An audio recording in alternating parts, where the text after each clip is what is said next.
All right, so here's what we got coming up on the channel coming up here. Projects. So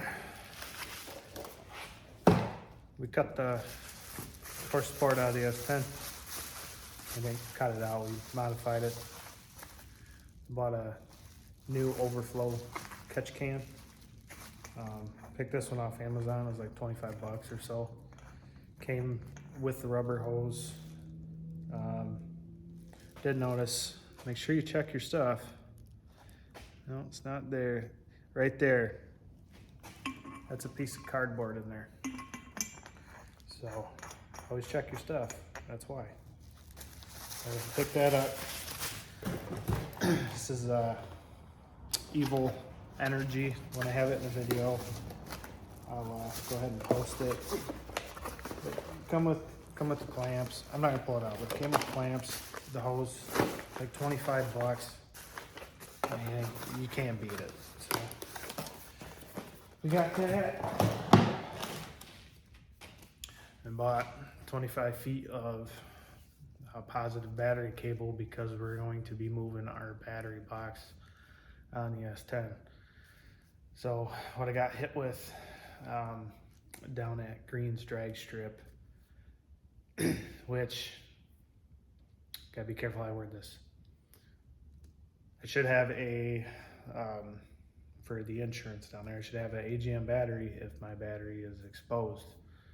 I have a tie down, but it is not covered and I do not run a AGM battery. So if I was to roll over, you know, somebody could get burnt if they're trying to rescue me, and you know, I completely understand. I didn't realize it at the time. I just bought it because that's the one I liked. So gonna be upgrade. So I'm gonna move it farther back to where it's more accessible, and it's really tight on the roll bar where it sits now. So I bought some cable because mine's gonna be too short and I don't want to try to put junctions in there. So we got that.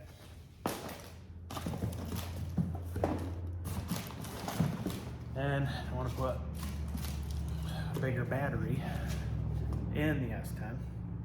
So I bought a bigger battery box. This one is a snap top, but it comes with the straps around it. And then, anyway, this, you can run a different group size of battery. So you just move this over and that keeps it tight. And then come with a few of the screws to the straps.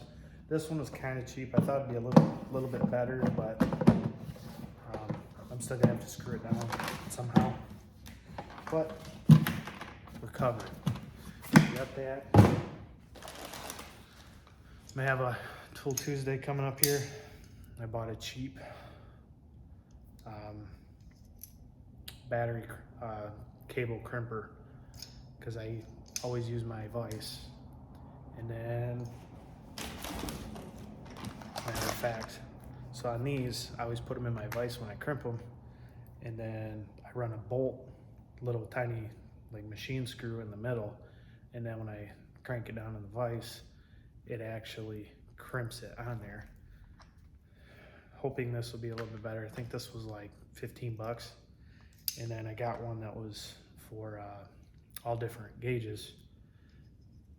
And then it has a spring on there, so it'll hold it rather than when you hit it and it bounces. And so I got that.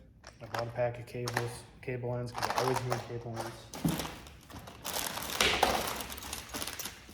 I bought, so on this truck too, run the alternator to the firewall, and that's where my junction is.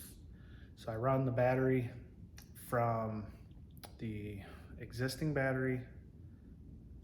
Sorry, I worded that wrong. I run the cable from the existing battery to the firewall, and then that goes from the firewall to the starter, and then from the firewall to the alternator. And I'm gonna get another wire to run straight from the alternator back to the actual battery. And then that should help with the load of the fan and stuff. It's just, there's a lot going on right there. And then getting to this next part, this is why I want to have the alternator separated at the battery before I get there. So these will be run on the frame for the wire. This is actually be the hot wire from the battery, but this will also work for my charging cable. And then my fuel line I have run in the frame, and then it comes out the front of the frame to the fuel pump. I don't really like where it's at. So it just hangs in there, it flops around. So I bought some bigger rubber dampeners to help isolate it. I want to run it on the outside of the frame so that it doesn't rub through, because that's my worry. And right now my starter wire is tied to the top of the frame. So, you know. That brings us to disconnects. So I bought one disconnect and never put it on because they're really cheap, and I didn't want to run it. So this place I want to run recommends having a disconnect within, or a kill switch disconnect within arm's reach. It's recommended, it's not required. But I figured I'm gonna put one of these on the back anyway, because I'm always pulling the battery cable off the battery. What's the point? I'll just put it there, that way I don't gotta take it off every damn time. So I bought not one, but two. So I'm gonna hook them in series, and then I'm gonna put one inside the cab somewhere that I can get to, probably behind the shifter or something, I don't know yet. That way I can have two.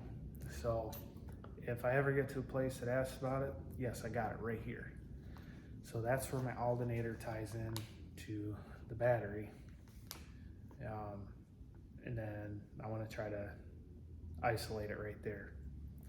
We'll see how it goes, but then again, I don't know. So gonna be a lot of stuff coming up on the white truck. I just haven't had any time. I mean, I've been swamped, work swamped, training, just haven't had time. So I put out a video today. I changed the lights on my Dodge finally, because my vision's starting to go bad, and wearing glasses all the time, and it's hard to see now. So the other thing I bought a dash cam. So I bought this exact one because of Jason over at Heterogeneity Rocks up in Canada. So he did one of these, did a little review on it, little install and stuff. So I just went to his YouTube channel and clicked the Amazon link, and of course I'm gonna post it in mine too, but I bought it, so should be seeing credit for that pretty soon. So yeah, upcoming projects. So that's what I got so far. Stay tuned. Work's starting to pick up. I'm just gonna put out what I can. So thanks for watching. Catch you next time.